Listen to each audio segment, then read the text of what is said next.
Okay, so dimensional analysis. Before we start, I want to tell you that when we first start this out, parts of it are going to seem very, very easy. There are going to be conversions you can do on your calculator or do in your head. Okay, I do not want you to do that. I want you to set them up using the units and like I show you. Because I'm going to start out showing you with simple things, but I know what's coming down the pipeline, you do not. Okay? So I already heard someone say it. I don't need to do it this way. I can just do it in my calculator faster. I heard someone say it. Not in here. It was earlier today. I just ignored them and said, whatever. Okay? So please do it like I show you.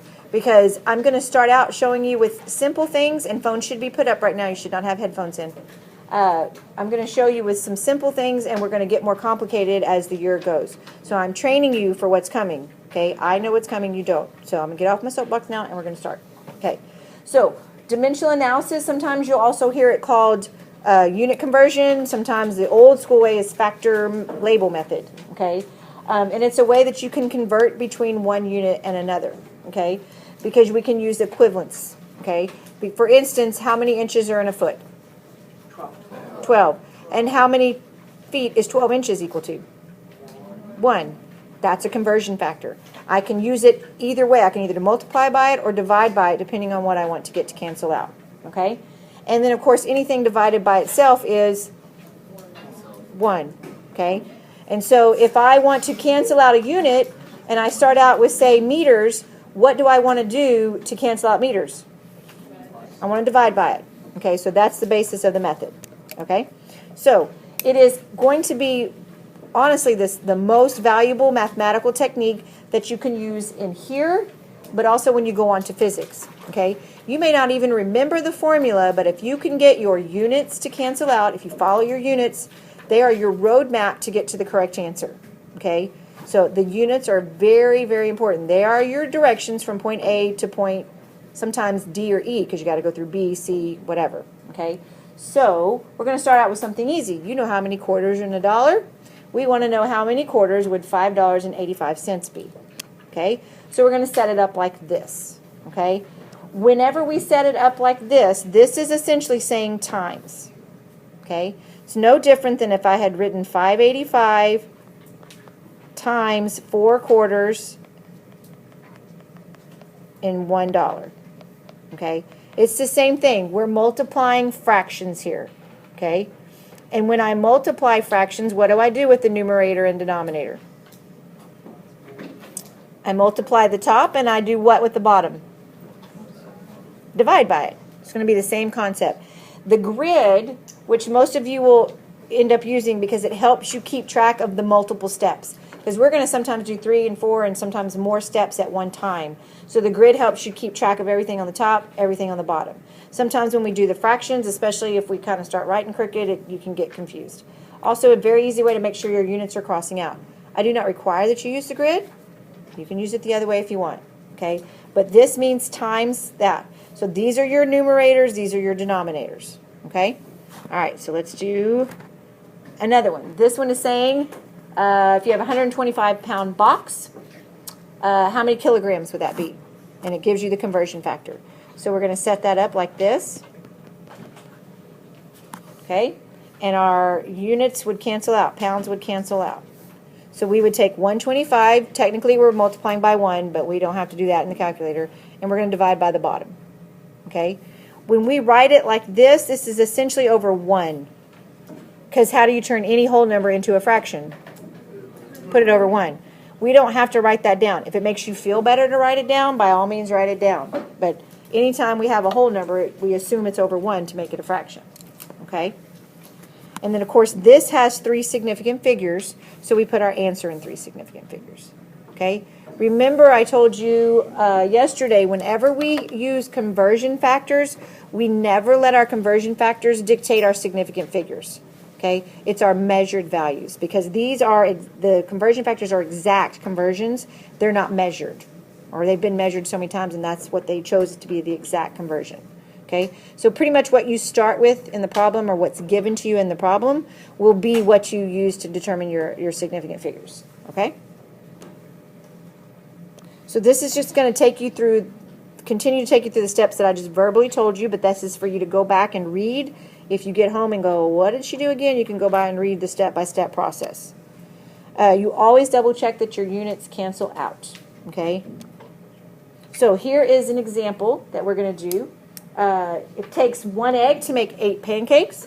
If there was a pancake eating contest and the winner ate 74 pancakes in 6 minutes, okay? At this rate, how many eggs in the pancake would be eaten by the winner in 1 hour?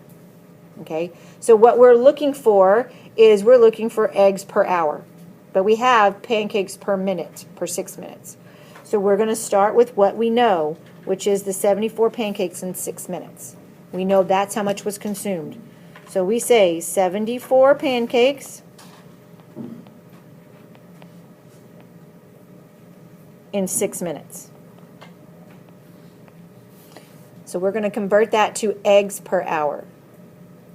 So the first conversion factor that we have is that it takes 1 egg to make 8 pancakes. Also, 8 pancakes uses 1 egg. Okay? I need to get rid of pancakes because I'm trying to get to egg. So what do I need to put on the bottom on the next step? Pancakes. So I'm going to say 8 pancakes,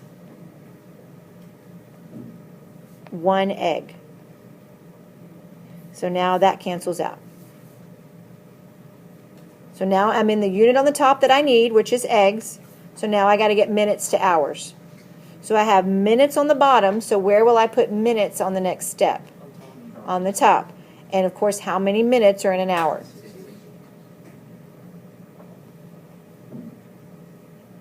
Okay, so I cross out minutes. So my unit now is eggs per hour. Okay. So I'm in the right unit. So now I'm going to multiply the top and divide by the bottom. So you guys do that real quickly.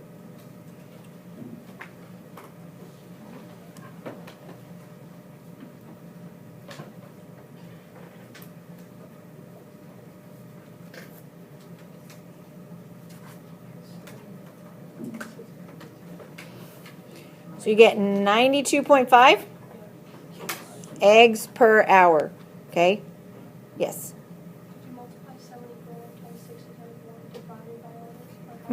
I did 74 times 1 times 60 divided by 6 times A on the bottom.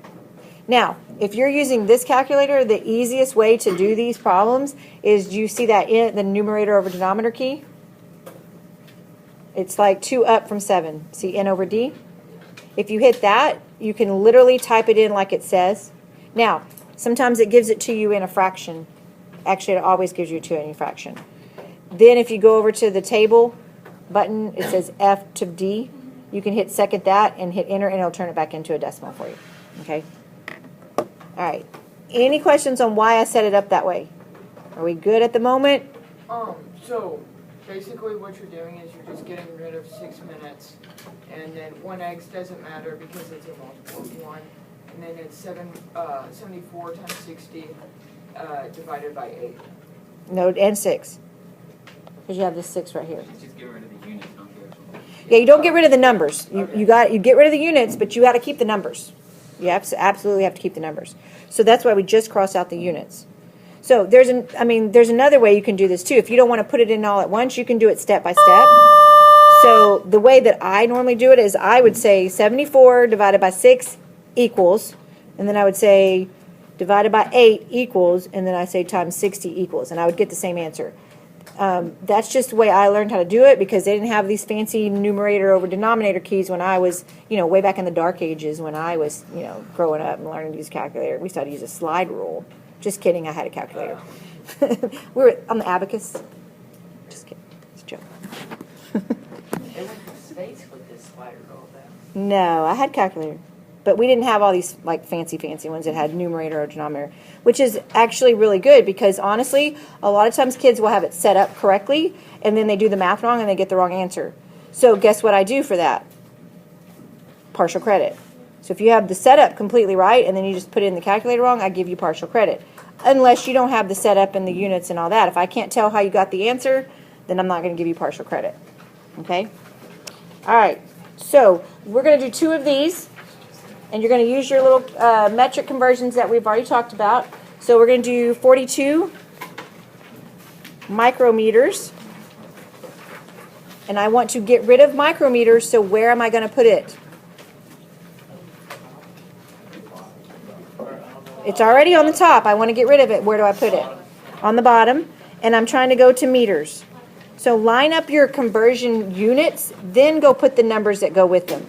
So according to your sheet, how many micrometers are in 1 meter? According to your little, or you can use the one I gave you or the ones in your notes. How many micrometers are in a meter? I heard someone say 1,000,000. So 1 times 10 to the 6 micrometers equal 1 meter. So then I would plug that into my calculator and I would say 42 divided by 1 times 10 to the 6. Now, depending on how you type that in your calculator, if you're using the numerator over denominator, just type it in like that. If you are just doing 42 divided by that, for that calculator you have, make sure you put parentheses around your exponent, otherwise it does something strange. Okay? So you should get 4.2 times 10 to the negative 5th meters. Y'all should do this along with me so that you're knowing if you get the right answer and if you're putting it in the calculator correctly. Okay? There are other ways to do this. If you want to use the negative exponents and say that there's 1 times 10 to the negative 6 meters in 1 micrometer, you are welcome to do it that way.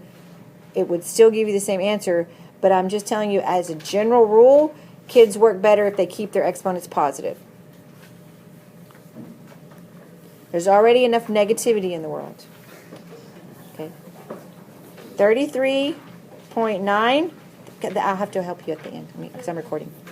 33.9 picometers. Okay, I want to get rid of picometers. So where am I going to put it? Bottom. And I'm going to meters.